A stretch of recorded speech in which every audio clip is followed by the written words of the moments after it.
Hi, my name is Rhode Marshall. I'm speaking to illustrator extraordinaire Russell Abrams, and this is the Absolut Creative Conversations. So coming from Cape Town, over the last couple of years, there's been quite a boom in terms of storytellers, particularly ones who use their storytelling as a form of activism. Where do you see yourself fitting in there? Yeah, okay, cool. So I think where I fit into all of that and being a storyteller within South Africa and within Cape Town is that I am from like this new generation of like POC illustrators within South Africa. So I feel like I have a lot to tell in terms of like just telling my story and where I come from. And something that always like rings a bell with me is that my father always wanted to draw and couldn't because of the circumstances back in apartheid and all that stuff. So with me and my friends, and we all just a bunch of like young people that like to draw and create pictures and images with a very strong like South African visual language. I think that's like something that I hold really important when creating. So yeah, it's pretty much. Okay, so much of the day's activism is built on having to fight for recognition, and a lot of our creative work is about bringing attention to how our culture is represented.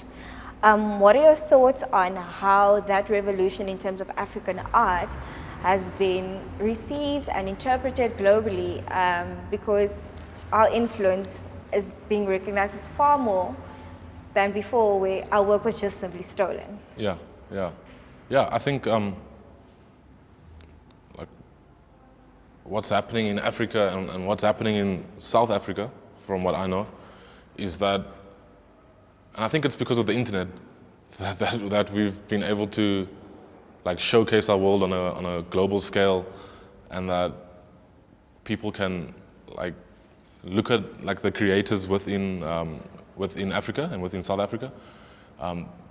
They can like the global audience can look at our work, appreciate it, and understand that it's on the same. We're all on the same playing field now, I think. And in terms of illustration, I think we don't need to travel to New York anymore to be able to make a name for ourselves in the illustration industry, I think. So, like we've always had our stories told by other people to us, and then when you see it, then you're like, it's not how it is at all. That's not the experience of it. So how are you collaborating your experience as an African along with your talent? Yeah, I think again, as a colored artist, I think there's this maybe we can call it an awakening, perhaps, that colored inspired art or work that's inspired by colored culture is African art, and it is like African culture, and that's something I'm diving more into, kind of just experiencing. I think it's just I'm more proud to be colored.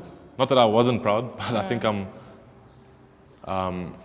like the Kapsa Klupsa. That's something I would have kind of shied away from because you know what I mean? We have like this bad stigma on that.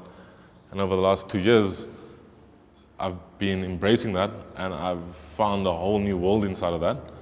And I'm like really proud about that. It's something that like excites me. I can't wait for December in Cape Town. I mean, like people always describe today's youth as they like vibes.